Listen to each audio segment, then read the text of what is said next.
Welcome back to another technical deep dive here in the debug zone. Today we're tackling a big question and breaking it down with insights from other users.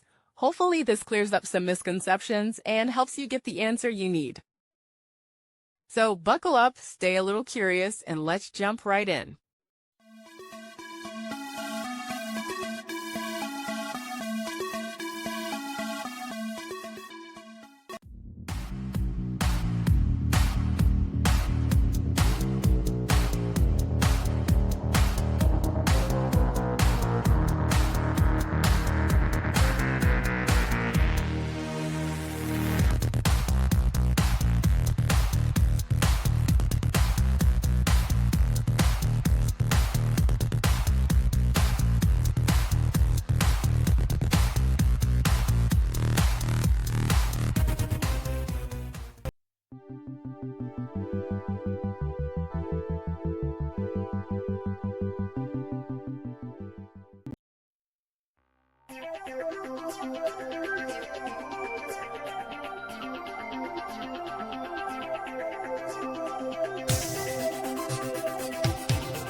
And that's a wrap.